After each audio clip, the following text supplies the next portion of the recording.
대치동에서 주목하는 게 영수도 중요하지만 네.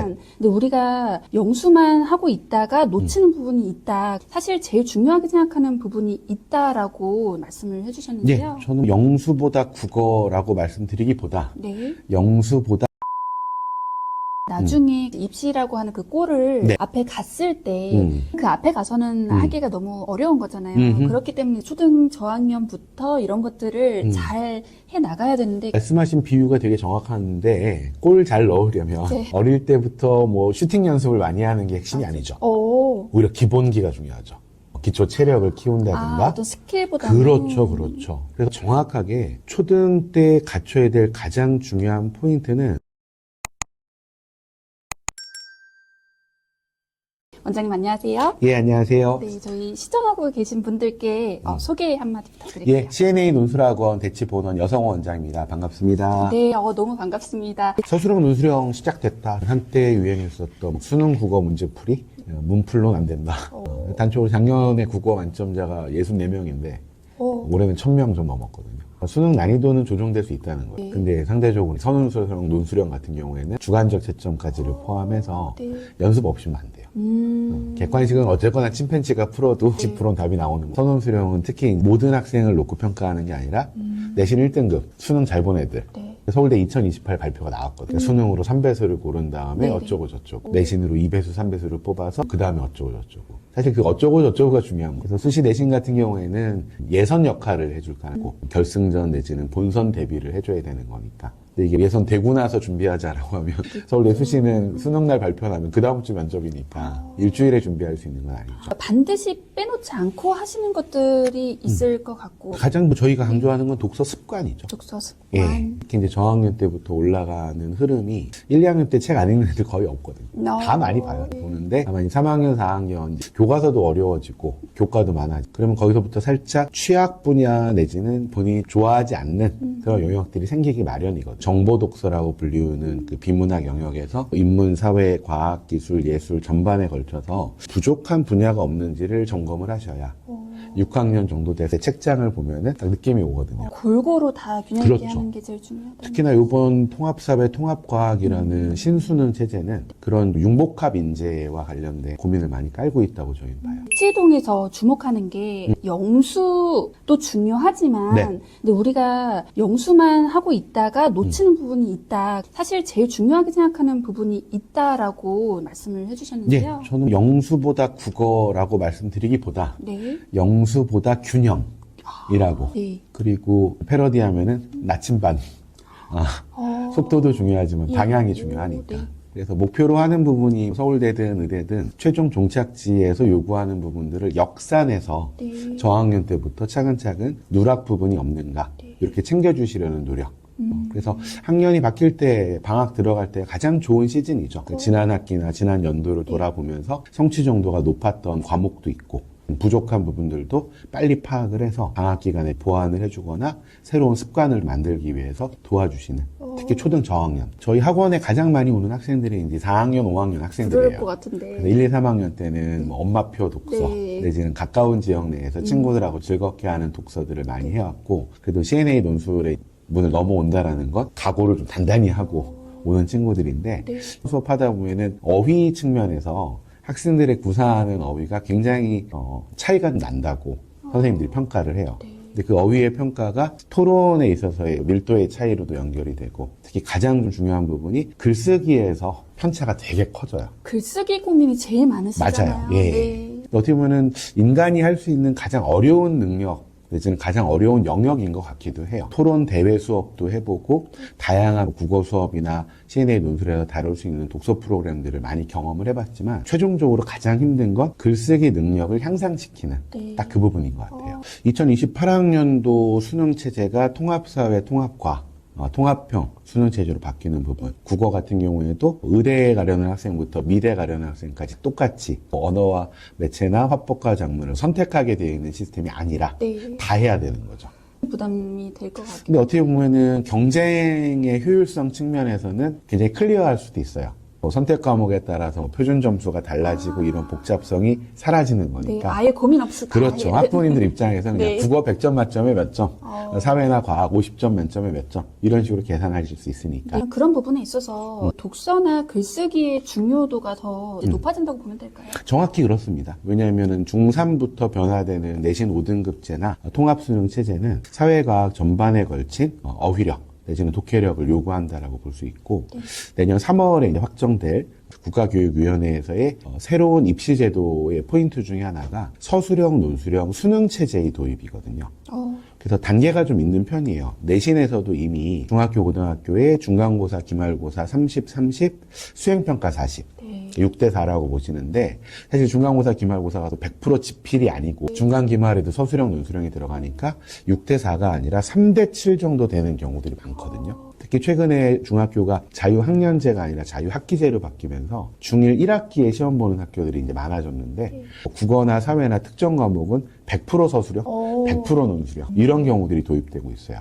이렇게 내신을 통해서 선원 수령에 대한 학생들의 경험, 또 선생님들이나 학교에서의 채점의 노하우가 쌓이는 순간 수능 1, 2 체제 하에서 수능 2가 서술형, 논술형으로 확정되는 자연스러운 과정으로 저희는 보고 있어요. 학원에 찾아오는 아이들이 이제 고학년이 보통 이게 마련이잖아요. 조금 더 빠르면 좋겠다라는 생각도 있어요. 근데 그쵸. 학원 문제는 아니고 네. 습관의 문제예요. 그러니까 학원을 5학년, 6학년 때 온 친구들이더라도 3, 4학년 때부터 골고루 책을 읽는 습관이 되어 있는 친구면 굉장히 연착륙을 해요. 마치 필라테스처럼 척추를 바로 세우고 네. 바른 자세로 하고 이런 게 독서에서도 잘 형성이 되는데, 책 읽기에 균형이 안 돼 있는 친구들은 저학년 때 오지 않고 특히 중학교 때 독서 내지는 국어가 부족하니까 학원의 도움을 받자라고 했을 때 어지간한 학원하고는 호흡이 안 맞는 경우도 많이 봐요. 그래서 저는 독서 수업의 최적기는 4학년, 5학년 때 좋은 습관을 만드는 거라고 보고 있어요. 네. 얼마나 계셨죠? 제가 2005년에 무지개 논술학원 시절에 처음 왔어요. 네. 그래서 이름이 무지개 논술이라 살짝 웃었고, 옛날 386 학부모님들이 입시랑 별개로 책 많이 읽고 뭐 행복한 아이면 좋겠다 이러셨었는데, 몇 년 지나고 나니까 이 학부모님들이 민사고, 외대부고, 대원외고 이런 식으로 하시는데, 근데 참 신기했던 게 되게 자연스럽게 책 읽고 토론하고 글 쓰고 했던 이런 친구들이 그런 특목고 가서 성취가 좋은 거예요. 상위권 아이들, 부모님들이 가장 중요하게 생각하는 게 사실은 따로 있겠네요. 그럼요. 국어라는 과목 특성을 잘 아시는 것 같아요. 영어나 수학처럼 조금 단기간에 내지는 몰아서 성취를 높이자 이런 급한 마음이 아니라 국어 실력이 근본적인 어휘력과 문해력에 기반해서 독해력을 갖췄을 때 발휘된다라는 메커니즘을 네. 잘 아신다라는 느낌이 있어요. 한 달, 두 달 학생이 학원을 다녔으니까 우리 애가 글쓰기가 많이 늘었나? 이런 걸 문의하시는 경우가 있는데, 솔직히 한두 달에 4번, 8번 정도의 글쓰기로 향상되는 그런 글 실력은 겉핥기라고 볼 수 있죠. 근본적으로 글을 잘 쓴다라는 거는 해당 요구 조건을 잘 파악하는 분석력도 필요하고, 또 대부분의 제시문들이 있기 때문에 해당 제시문의 장르와 무관하게 정확한 독해력도 장착이 돼야, 그래서 내용적인 독해력과 형식적인 분석력이 잘 갖춰졌을 때 서술형, 논술형과 관련된 감점 없는 능력이 만들어진다. 네. 이렇게 보거든요. 내용과 형식이 다 그렇죠. 갖춰진. 두 가지를 다 연습하는 게 초등 고학년 때 필요합니다. 네. 그러니까 저학년 글쓰기는 자유로운 글쓰기를 권장해요. 그게 의식의 흐름 기법이 됐든 본인이 좋아하는 어떤 문투가 됐든 크게 제약을 안 거는데, 4학년, 5학년, 6학년 넘어가면서부터는 제한 시간 안에 쓰기, 제한 분량에 맞춰 쓰기, 조건 1, 2, 3에 부합하는 글쓰기. 이게 저희가 생각하는 루브릭 글쓰기거든요. 네. 채점 기준에 부합하는 글쓰기. 배치동이 아니어도 국어, 논술 이런 것에서 성공할 수 있는 그런 방법. 사실 대치동의 신화 내지는 네. 대치동의 환상 등을 저도 20년 동안 네. 많이 겪기도 하고요. 근데 올해 저는 1년 동안 44주에 걸쳐서 지역에 있는 교육 특구 학부모님들하고 소통하는 기회가 좀 많았어요. 네. 근데 1차적으로 느끼는 건 정보가 는다라는 건 맞아요. 방금 전에 말씀드렸던 선원 수령의 변화라든가, 특히 중3부터 변화되는 내용은 작년에 확정이 돼서 1년 내내 어느 정도 확산이 됐는데, 지금 국가교육위원회에서 논의하는 선원 수령 수능 얘기나 이런 부분들은 굉장히 어두운 분들도 계시고, 또 의미하는 바가 뭔지에 대한 해석을 대치동 학원들은 굉장히 열심히 분석을 하는데 전국적으로는 잘 안 알려지는 경우들도 있어요. 대표적으로 지난 11월에 발표된 서울대 2028학년도 입학 전형 계획. 원래는 고2가 됐을 때 발표해야 되는데 내신 5등급제로 바뀌고 통합수능으로 바뀌니까 중3 친구들이 볼 입시에 대해서 미리 발표를 한 거예요. 제가 보기에는 가장 중요한 바이블이거든요. 네. 여기에 대비하기 위해서 그럼 우리 초등학생들이 이렇게 해주면 좋다? 수학이 가장 중요한 과목인 거는 부정하지 못하죠. 수학이 근본 과목인 건 맞는데 지난 30여 년의 수능 역사에서 수학 문제가 논란이 된 적은 없거든요. 오류라든가 오답 이런 게 별로 언급이 안 되는 게 수학 과목이에요. 그리고 영어는 좀 제도의 문제가 있는데 2018학년도 이후로 등급제가 돼버려서 수능 영어로만 놓고 보면은 그냥 원점수 90점 이상이면 다 1 이렇게 나오는 상황이니까 많으면은 한 6, 7% 적어도 한 4% 이상이니까 2만여 명 이상이 수능 영어 동점자인 거예요. 그래서 영어 공부를 많이 열심히 하는 이유는 수능 영어 때문은 아닌 거죠. 내신 영어라든가 다른 어떤 고민들 때문에 하시는 거죠. 근데 변화의 포인트가 특정 과목이 더 중요해지고 덜 중요해지고 이런 측면이 아니라 이런 모든 과목, 국영수사과 전반에 걸쳐서 객관식 사지선다, 오지선다 시스템이 아니라 서술형, 논술형으로 바뀐다라는 거는 엄청난 패러다임의 변화거든요. 그래서 뭐 경험들 대부분 해보셨겠지만 일단 객관식 시험을 볼 때의 마인드랑 주관식 서술형 시험을 볼 때의 마인드가 많이 달라요. 되게 막막하기도 하고 자기가 뭐 OMR 같은 데에다 답을 적는 그 느낌하고 이렇게 써나갈 때의 느낌이 이게 정답인지 아닌지에 대한 불안감이나 이런 요소들이 훨씬 더 크죠. 그래서 저는 인공지능 시대에 굉장히 적절한 판단이라고 봐요. 그러니까 쓰기 능력 그리고 읽기 능력 어떤 소통 능력 같은 경우가 적어도 지금의 공교육에서 꼭 책임져야 될 영역이기도 하고 또 대학 입장에서도 서울대든 의대든 내신 5등급제하에서 1등급 친구가 많아지는데 똑같이 내신 좋은 친구들 사이에서 누구를 합격시킬 건가 이게 고등학교의 서열을 가지고 판단할 문제가 아니라 또 특목고에서도 잘하는 친구 있고 일반고에서 잘하는 친구가 있는데 2배수, 3배수 서울대 수시 같은 경우에 뽑아놓고서 말하기와 글쓰기 같은 과정을 통해서 최종 합부를 결정하는 이런 식의 결승전 역할을 말하기와 글쓰기가 담당하게 된 또 패러다임을 이해하시는 게 필요해요. 나중에 입시라고 하는 그 꼴을 앞에 갔을 때 그 앞에 가서는 하기가 너무 어려운 거잖아요. 그렇기 때문에 초등 저학년부터 이런 것들을 잘 해나가야 되는데 말씀하신 비유가 되게 정확한데 골 잘 넣으려면 어릴 때부터 뭐 슈팅 연습을 많이 하는 게 핵심이 아니죠. 오히려 기본기가 중요하죠. 기초 체력을 키운다든가. 어떤 스킬보다. 그렇죠. 그래서 정확하게 초등 때 갖춰야 될 가장 중요한 포인트는 어휘력과 문해력, 독해력으로 이어지는 전체적인 텍스트 이해 능력이에요. 저학년 시기에는 활자화된 문자 텍스트들에 대해서 정확히 이해하고 전달할 수 있는 능력을 갖춰줘야 되는데 거기에 근간이 되는 부분들이 바로 어휘가 되겠죠. 어휘. 이 학생이 어떤 학생인지를 보려면 한 5분 정도 대화를 해보면 지필고사 수준이나 내신 점수화된 객관적 데이터보다도 더 정확하게 지적 능력이나 소통 능력 이런 부분들을 진단하고 업시키기 위해서 어떤 지점이 필요할까 이렇게 저희는 보이시는 거죠? 약간 좀 관상 보는 느낌이에요. 왜냐하면 비슷하게 서울대 의대 면접을 왔는데 다 내신 좋은 친구들이죠. 근데 서울대 면접도 그렇지만 10분짜리 면접을 4군데에서 하고 또 20분짜리 면접해서 60분 면접을 보거든요. 그 정도면은 이 학생에 대해서 굉장히 많은 걸 파악할 수가 있을 거예요. 그래서 제가 대일외고나 명덕외고에서 서울대 1단계 합격생들 대상으로 한 수시 일반 전형 면접 수업을 진행하는데 30분 동안 제시문을 읽고 면접장에 들어가서 15분 동안 교수님하고 대화하는 방식이거든요. 안녕하십니까? 제가 지원한 이유는 이런 건 안물이고 제시문에 나와 있는 핵심을 정확히 파악했는가? 2개 이상의 제시문에 대해서 정확히 차이점을 읽어냈는가? 그래서 어떻게 보면은 최종적으로는 본인의 생각을 물어보지만 빌드업 단계를 쫓아가 보면은 출발점 자체는 객관적인 이해가 가능한 학생인가? 로부터 출발을 해서 주관적인 가치의 어떤 찬반까지 이어지는 흐름들이 15분 면접 시간 안에 충분히 연출이 돼요. 그러려면 많은 이제 훈련이 필요할 것 같다는 생각이 대치동학 부모님들이 목표의식을 거기에 두는 거죠. 그래서 의대 면접이든 서울대 면접이든까지의 그 프로세스를 다 알고 계시니까 초등 저학년 때부터 단순 주입식 수업이나 이런 데에 그치지 않고 본인이 참여할 수 있는 수업들을 찾으시는 거고. 그래서 가끔 보면은 학원에 대해서 불만 품으시는 분들 중에 저학년인데 4명 정원도 충분한데 6명, 8명, 10명 하면은 학원이 상업성을 보이는 거 아니냐 이렇게 생각하시는데 저희는 그렇게 생각 안 해요. 초등 때 같은 경우에는 선생님들도 중요하지만 옆에 친구들의 아이들의 어떤 상태가 굉장히 영향을 많이 미치거든요. 수평적으로. 예. 그래서 제가 공자님 말씀 많이 인용하는데 3인행이면 필요아사라고 네. 3명이 있으면 반드시 나의 스승이 있다. 잘하는 친구 보면서 아, 저 친구처럼 잘하고 싶다. 좀 못하는 친구 보면서 아, 나는 저러지 말아야지. 이렇게 좀 상호작용을 벌여요. 네.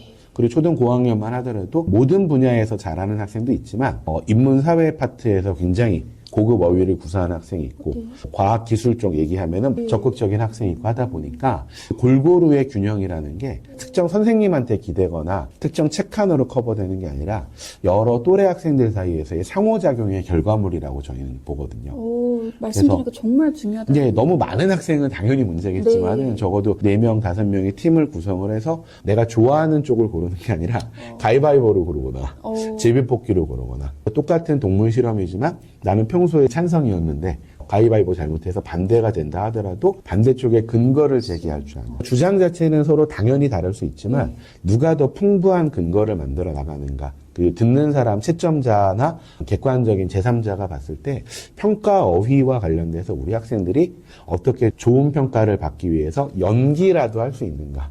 평소에 사담을 나눌 때는 너무 정말 재밌고 배경지도 많은 이런 친구가 막상 마이크 내지는 카메라 들이대고 2분간 발표해봐 하면은 잘 못하는 이런 경우들도 경험과 훈련의 부족의 결과인 것 같아요. 출간하신 어휘 인력 예. 초등 저학년부터 고학년까지 다 아우르는 그런 어휘가 들어있다고. 출판사 대표님하고 네. 고민했던 거는 1년짜리긴 한데 한 6년 정도 책상에 있으면 어떨까. 그래서 마르고 닳도록까지는 네. 과장이지만 손때도 많이 묻고 낙서나 메모 같은 것도 많이 해놓고 그래서 저 개인적으로는 옛날 얘기긴 한데 그 큰애 키울 때 삐뽀삐뽀 119라고 아, 알죠. 예, 인터넷도 잘 안 되던 네, 시절에 그 책 침대 머리맡에 네. 놓고 유독 밤에 무슨 일이 많이 벌어지잖아요. 예. 그래서 뭐 토할 때도 있고 열날 때도 있고 막 펼쳐보고 했었던 기억이 있어서 대치동 독서법이나 글쓰기 책 쓸 때도 독서나 글쓰기에 관련된 삐뽀삐뽀 119가 됐으면 좋겠다 이런 사심이 있었는데 초등교과서 어휘인력 365 책을 펼 때 딱 그런 느낌이었어요. 1월 1일을 기점으로 해서 초등학교 1학년 교과서에 나오는 어휘들 쉬울 수 있죠. 네. 근데 점점 2월달, 3월달 되면서 초등학교 2학년, 3학년 교과서 어휘들이 되는 순간 모르는 단어들, 정확하게 이해하지 못했던 단어들을 하나씩 확인하는 과정. 그래서 여름 정도 지나면은 초등 고학년 어휘들도 나오고 개별 어휘들이 아니라 한자, 속담, 격언 이런 부분들까지 다 포함이 되다 보니까 마지막 12월에 서울대 면접이나 특목고 면접 준비하는 친구들 위해서 ESG라든가 민족주의라든가 이런 말도 넣어놨는데 물론 초등 저학년한테 당연히 어려운 어휘일 수는 있겠습니다만은 1월 1일부터 12월 31일까지 하루에 한 장씩 내지는 그 이상씩 예습 복습해나가는 과정을 통해서 적게는 365개국 많게는 곱하기 2, 곱하기 3 정도의 어휘들을 좀 확보해 나가는 이런 게 목표였어요. 저는 뭐 인력 디자인도 대표님한테 많이 얘기했지만 다른 인력 보니까 너무 많이 쓰러지더라고요. 맞아. 안 쓰러졌으면 좋겠다. 와, 그때 너 세심하게. 앞뒤로 봐야 되는 책이니까 맞아. 넘길 때도 다치지 않았으면 좋겠다. 이전에 쓰셨던 대치동 글쓰기 책, 그리고 독서법, 네네. 그리고 초등 독서법이 네네, 있잖아요. 따로 있죠. 네. 예. 이런 것들과 같이 어우러져서 어떻게 활용하는 그쵸, 독서법이나 글쓰기 책은 학생 대상보다는 학부모님들, 그리고 학교나 학원의 선생님들이 같이 보셨으면 좋겠다라고 생각을 했어요. 지도를 하는 입장. 저희가 학원에서도 선생님들이랑 많이 고민하는 게 인지발달 과정의 흐름들 그리고 교과 연계의 흐름들 두 가지를 많이 고민하거든요. 대표적으로 생물학적인 변화까지는 아니지만 코로나 비포 애프터의 인지발달 수준이 많이 달라요. 그리고 두 번째로 교과도 편제가 많이 바뀌어서 지금은 4학년에서 5학년 올라갈 때 한국사, 그다음에 6학년 사회교과 내에서 세계사라든가 정치, 경제, 법 등이 다 들어가요. 그래서 제가 5학년 친구들하고 정치 파트, 헌법 파트 수업하는데 트럼프 대통령 당선이라든가 최근에 이제 한국사에서 나타난 여러 가지 정치적인 내 아이들이 거기에 관심을 가지는 거예요. 왜냐면 아는 얘기니까. 시사적인 내지는 상식적인 측면들이 넓어지는 걸 5학년, 6학년 친구들한테 직접 경험을 좀 해봤거든요. 원장님께서 굉장히 긴 시간 동안 상위권 부모님들을 만나보셨잖아요. 근데 요거는 이런 국어 논술이랑 좀 다른 이야기인데 그런 상위권 부모님들이 가장 중요하게 생각하시는 것들이 있었나요? 일단은 학생들의 시간 관리와 관련해서 일주일 단위 내지는 한 달 단위 내지는 방학, 학기 중 이렇게 해서 계획성이 강하다라는 건 좀 느꼈고요. 학부모님들이 대치 같은 경우에는 해야 될 영역들도 분명하지만 부족한 부분들을 그때그때 파악하는 부분이 있어요. 그래서 테스트나 진단용 과정을 통해서 우리 학생이 수학, 과학 굉장히 잘하는데 국어 쓰기는 좀 부족하다. 이런 식으로. 내지는 사회교과 같은 경우에 우리 친구들이 많이 읽은 분야가 정치, 경제 이쪽 분야인데 문화나 예술 쪽에는 조금 모르는 개념들이 많더라.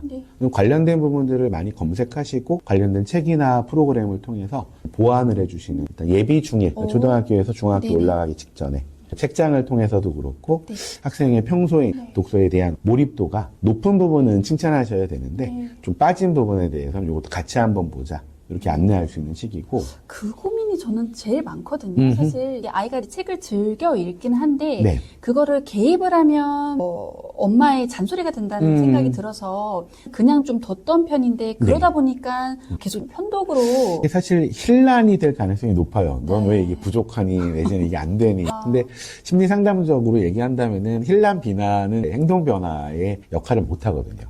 A파트에서 우리 친구가 잘하고 있는 부분을 격려하면서 부족한 B파트에 대해서도 격려할 수 있는 이런 느낌?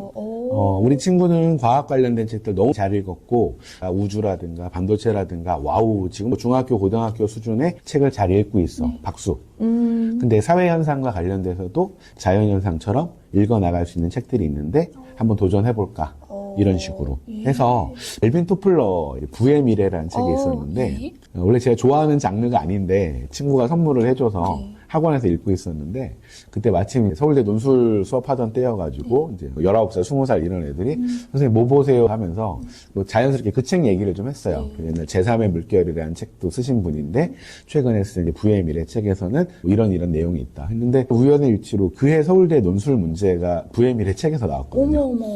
저도 깜짝 놀랐어요. 그래서 관련돼서 학생들하고 얘기 나눌 수 있는 책들이 집안 곳곳에 좀 있으면 좋겠어요. 특히 초등 고학년 정도 되면은 학원이나 학교에서 제라드 다이아몬드의 총균세라든가 유발 하라리의 사피엔스라든가 이런 책들 많이 듣거든요. 근데 들을 때는 나도 읽고 싶다, 나도 읽고 티내고 싶다 이런 생각이 있지만 막상 혼자서 서점 가서 인터넷 서점에서 이러기 쉽지 않아요. 근데 집에 책이 있다라면 엄마 책장에, 아빠 책장에, 거실에 있는 책들에 있어. 초등 저학년들은 그런 얘기 많이 하거든요. 저도 저학년들한테 수업하다 보면은 문화상대주의가 나오고 다문화주의가 나오면 이런 책이 있어 할 때 4학년 학생이 저희 아빠 책장에 있어요 그 책.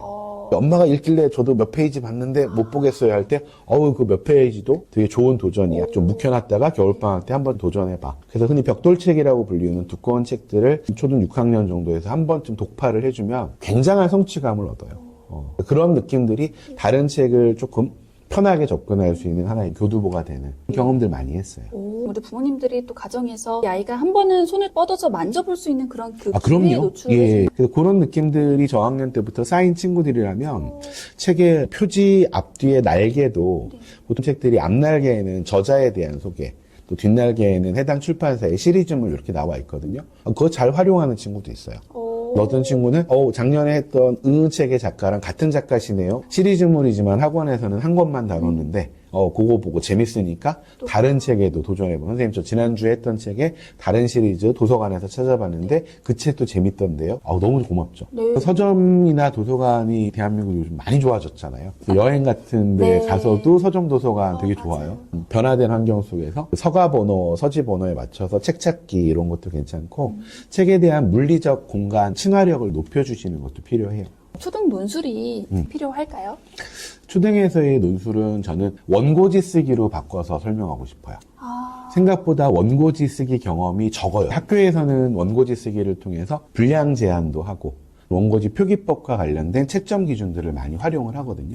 그래서 저학년 때 천자 원고지 정도를 한번 꽉 채워보고 고학년 때 400자, 500자, 600자에 맞춰서 주어진 글을 요약도 해보고 자기 생각을 자유롭게 쓰는 방식, 주어진 글에 대한 요약과 비교 분석을 하는 방식, 저는 이제 주관적 글쓰기와 객관적 글쓰기라고 얘기하는데 초등 논술의 핵심은 원고지 제한 분량을 조건에 맞게 잘 쓸 수 있는 능력. 그래서 원고지에 대한 층화력을 갖춰주면 안 해본 친구는 첫 칸을 띄어야 되는가 말아야 되는가. 어렵죠. 워드는 보통 마침표 다음에 한 칸 띄는데 원고지 또 안 띄는데 어떡하지? 마지막에 걸려가지고 띄어쓰기 표시를 해야 되나 앞에를 들여쓰기를 해야 되나 이런 고민들이 원고지 쓰기 과정을 통해서 연습이 될 수 있다고 봐요.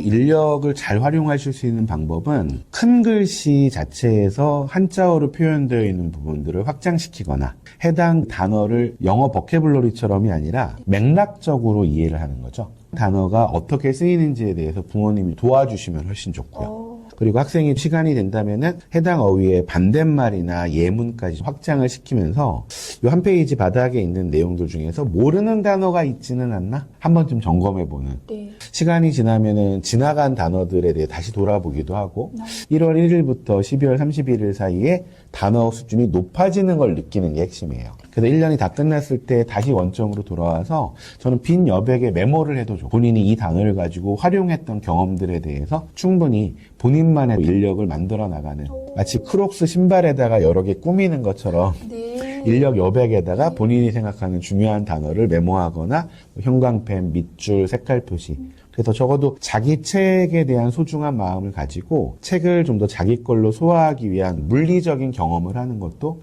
인력이 가지는 장점 같아요. 네, 그러니까 뭔가 장식품처럼 두는 게 아니라 정말 마르고 닳도록 그렇죠. 이런 식의 과정이 인력이라는 어떤 텍스트를 자기가 소화해 나갔다는 하나의 뿌듯한 증거일 수도 있거든요. 지금 시기가 이제 한 해를 마치고 네. 새로운 학기를 준비하는 누구 졸업한대, 누구 입학한대 지인들한테 선물해주기가 너무 좋을 것 같은데요. 저도 딱 그 용도면 좋을 것 같아요. 네. 그래서 출판사 대표님도 포장을 굉장히 신경 쓰셔서 케이스까지 맞아요. 보통 인력 이렇게 케이스 있는 거 너무 빈경 예. 종이 좀 네. 아껴야 되긴 하지만은 그래도 이렇게 예쁘게 포장돼서 선물 받는 분도 좋아하실 것 네. 같고 의미가 있을 것 같아요. 네, 정말. 앞으로의 초등생활을 응원한다. 졸업과 입학 선물로 활용이 많이 될 것 같아요. 네, 귀한 말씀 감사합니다. 예, 고맙습니다.